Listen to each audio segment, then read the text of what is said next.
Bueno, Lozano Pragué, gracias por estar con nosotros esta noche. Lozano, ¿de cuánto es realmente el aumento de ganancias del mínimo imponible? Porque la gente que está mirando y que se beneficia con esto no sabe si es 20, si es 6, si es 8. Primero se establecen tres niveles distintos. Aquellos que tienen salarios brutos hasta 15.000 pesos no pagan ganancias.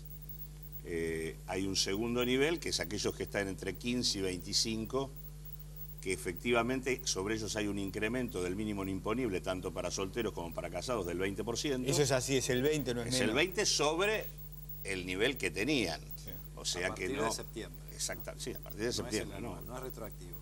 Y el tercer nivel, que es de 25 a 35.000 pesos, o de 25.000 para arriba, que efectivamente no tiene ninguna modificación en el mínimo no imponible. Así que, en realidad, hay una franja hasta 15.000 pesos que es la que concentra, de alguna manera, el beneficio de este decreto que puso en marcha el Ahora, la gobierno. medida es buena, está en la orientación, digamos, está bien orientada, alcanza, o la inflación, la falta de ajuste lo va a licuar esto con el poco tiempo. Creo que lo que hay acá son dos cosas. Uno, la sensación importante, creo yo, de que la gente, la sociedad, el pueblo argentino pudo, por diferentes mecanismos, instalar un tema del cual el gobierno tuvo que hacerse cargo. Recordemos que acá hubo marchas, paro nacional, elecciones, y en ese marco es donde aparece esta definición. El segundo tema es que efectivamente ni el decreto ni el proyecto que se discutió hoy en el Parlamento Nacional resuelven el problema. Porque acá no hay ni actualización automática del mínimo no imponible, por lo cual la inflación se lo vuelve a consumir, no hay actualización de las escalas para que nosotros podamos distribuir la carga y el peso del impuesto en proporción a la capacidad económica de los diferentes agentes, no hay una discusión sobre conceptos que no deberían estar incluidos en el tema de ganancias, como jubilaciones, el tema de los ítems asociados al salario, temas tales como pagar alquiler, porque uno si paga alquiler y no tiene vivienda paga ganancias, y el tema central que es el tema de la renta financiera, que efectivamente ha quedado sin discutir.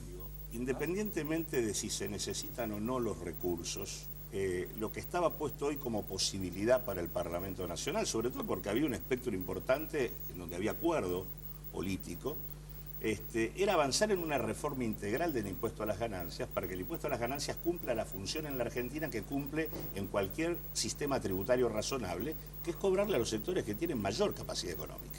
Entonces, el tema de ir sobre la renta financiera no es solamente un tema de si tenemos recursos o no tenemos recursos. Corresponde ir sobre la renta financiera porque si hay un sujeto que percibe ingresos porque hace por su trabajo, por una actividad comercial o productiva de carácter lucrativo o por una actividad financiera, todas esas actividades merecen pagar ganancias. No hay por qué hacer una distinción como la que planteó con un argumento totalmente neoliberal el gobierno hoy, que es decir, no lo vamos a hacer porque si en realidad le cobramos a la bolsa y a los mercados de valores, en realidad no podemos desarrollar el mercado de capitales, que este es el discurso de la década del 90. Una cosa, porque ahí tenemos una diferencia con Alfonso. Nosotros no firmamos el dictamen del conjunto de la oposición, Unidad Popular firmó otro dictamen, entre otras cosas porque el dictamen del conjunto de la oposición no incorporaba el tema de ir sobre la renta financiera. Con lo cual estábamos en una situación en donde el gobierno proponía no ir y grabar una rentita y del otro lado no se grababa absolutamente nada. Para nosotros había que plantear todos los capítulos que tienen que ver con la actualización del impuesto, pero por otro lado también ir sobre la renta financiera. Ahora, y el otro tema tampoco es así. ¿no? No es cierto que las pymes, por lo menos en su gran mayoría, repartan ingresos en función de dividendos. No funciona así la historia. Los dueños de las pymes no reciben dinero a través de dividendos. El reparto de dividendos es función fundamentalmente de las grandes empresas y lo que sí es cierto es que efectivamente para que eso tenga el efecto que tiene que tener hay que ampliarlo a los mercados bursátiles y al mercado de valores. Sí. No, dos cuestiones. Yo creo que las pymes efectivamente así. En algunos casos hay directores y en otros casos distribuyen dividendos. A ese le vas a estar cobrando un impuesto más. Y la discusión de la renta financiera, nosotros tenemos proyecto de ley en ese sentido, pero siempre hemos dicho dos cosas. Primero, que tiene que ser una discusión seria, no la podemos hacer en 24 horas. Y la segunda es que solamente vamos a apoyar un aumento de impuestos si concomitantemente con ese aumento de impuestos hay una rebaja. Por ejemplo, la propuesta de bajar el IVA a los productos de la canasta básica, bajar el impuesto al cheque a las pymes.